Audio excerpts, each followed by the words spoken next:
menarik ya, artinya memang kalau kita masyarakat hukum, apalagi saya praktis hukum, kemungkinan besar kita selalu teringat kalau yang sudah ada kejadian kayak gini tuh terhadap kasus terdahulu yang namanya Sengkonkarta, yang kasus yang bisa menelurkan namanya peristiwa peninjauan kembali. Jadi bisa dibayangkan namanya yang dulu perkara nama si Sengkonkarta itu, dia sudah vonis terpidana sekian lama, akhirnya yang terketuk hatinya itu rupanya keponakannya si Sengkon. Dia ngaku cek punya cek, oh iya bisa nih diproses tapi sendiri, tapi prosesnya penghukumannya Sengkonkarta nggak bisa berhenti, makanya ada yang namanya peninjauan kembali proses itu. Nah, saya berharap ya ini adalah koreksi menyeluruh bagi sistem peradilan kita. Artinya sinyalemen dari Pak Presiden Jokowi itu bagus. Tapi saya juga terus terang sangat menghargai ya, dan happy ya dengan respon dari Dir Reskrimum Polda Jabar ya, Bang Surawan. Responnya bagus sekali. Ketika ada DPO langsung dia hajar ketemu satu. Ya walaupun itu jadi perdebatan, saya yakin polisi punya satu instrumen dan sistematika untuk namanya mengejar DPO.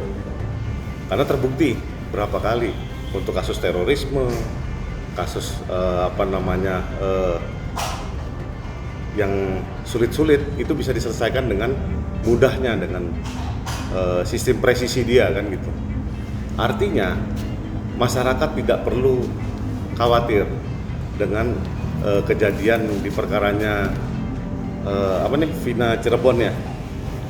Artinya ini cuman salah satu momen untuk memperbaiki sistem peradilan kita supaya bisa check and balances, dan supaya insiden seperti perkaranya Sengkon dan Karta tidak kembali lagi.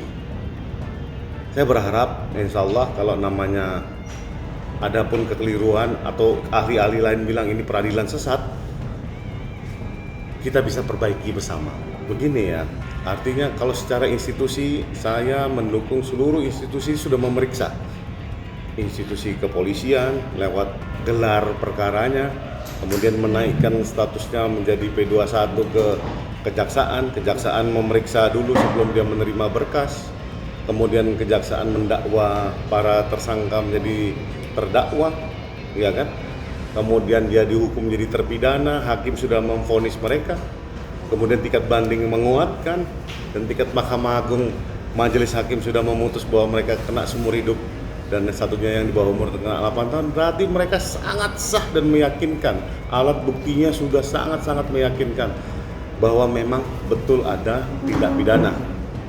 Tapi alangkah sayangnya kalau memang rupanya ini yang terjadi sebuah rekayasa, kalau pada akhirnya ketemu begitu, yaitu kalau kata orang generasi Z itu plot twist ya, artinya udah beres semua segala macam, tahu-tahu oh ini rekayasa. Wah, saya nunggu sih, tapi memang ada sedikit lucunya apa, gara-gara sebuah film ya, makanya wawancara saya sebelumnya, saya sangat menyayangkan yang namanya no viral, no justice.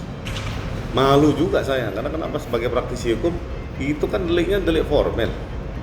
Ya mestinya langsung tangkap aja, gak usah ada laporan lah segala macam. Untuk menjaga ketertiban umum, seharusnya pihak keamanan ini atau pihak polisi punya satu instrumen yang langsung menegakkan hukumnya dengan objektif.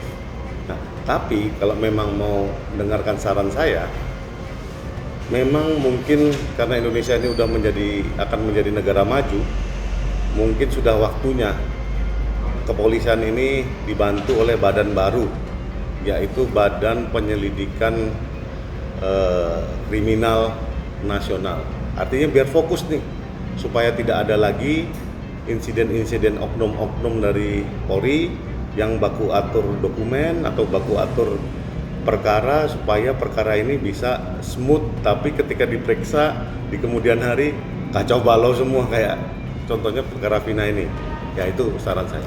Kalau kita berkaca dari kenyataan, memang tidak bisa dipungkiri negeri dan republik ini selalu tidak jauh-jauh dari poros kekuasaan. Kita ingat dulu ada insiden-insiden yang memang sangat-sangat mengejutkan ya. Jadi ada anomali-anomalinya lah. Ya kalau memang ada yang beranggapan atau mencurigai bahwa ini ada yang melindungi, kemungkinan besar memang ada. Kemungkinan besar karena ketika narasinya pertama yang saya dengar ya, saya nggak periksa berkas, saya lihat dari media sosial, ada YouTube apa tuh, kemudian dari berita, katanya yang sudah pernah melihat berkas, para ahli bilang pertama kali hasil otopsi dari visum et repertum adanya kecelakaan tunggal, kemudian dari pemeriksaan berikutnya beda, ada pembunuhan, kemudian di berikutnya lagi ada yang namanya pembunuhan berencana dan pemerkosaan. Nah, saya pikir memang inilah waktunya untuk mengkoreksi sistem peradilan kita supaya check and balance. Artinya biar bisa diperiksa nih kalau ada kejanggalan atau ada oknum yang bermain di tingkat peradilan, biar dirapiin. Karena banyak ahli juga yang bilang dari akademisi di universitas bilang Indonesia itu penegakan hukumnya sudah darurat, karena memang selain no viral no justice ya ada oknum yang mencoba membuat status quo di penegakan hukum di negeri kita ini makin lama makin parah. Ya kalau secara institusi menurut saya ya mau difilmin apa segala macam, menurut saya mereka Polri secara institusi sudah sangat bagus ya dalam artian merespon, kemudian menyerahkan, dan mereka juga bantahannya cukup masuk akal ketika menyerahkan ke pihak kejaksaan ya kan, artinya diperiksa sama juga kayak kasusnya Jessica ya. Kalau memang tidak adanya otopsi, tidak adanya visum, tidak adanya, mungkin ada ketidaksesuaian dokumen apa segala macam, tapi jaksa bilang ini berkas bisa P21, mau ngomong apa? Nah, itulah yang harus kita cermati sebagai masyarakat hukum. Harus ada sistem check and balances supaya hukum itu tidak selalu tajam ke bawah, tapi selalu tumpul ke atas. Begini, karena ini kasus ini viral diakibatkan satu media sosial yang namanya TikTok ya, sehingga menjalar ke seluruh masyarakat dari atas sampai bawah. Mereka semudah itu mengakses informasi dan menyebarkan sehingga viral. Keviralan ini di masa sekarang ini sangat mudah sekali. Nah, walaupun kebanyakan banyak yang hoax, tapi kebanyakan juga nggak hoax, itu fakta. Nah, tapi yang saya mau komentari di sini sebetulnya ya Presiden sebagai pemimpin tertinggi di negara ini menginginkan masyarakat ini nggak chaos, supaya dia perhatikan betul bahwa ketertiban umum itu yang utama. Karena kalau nggak tertib masyarakatnya, pembangunan itu pasti terhambat. Nah itu.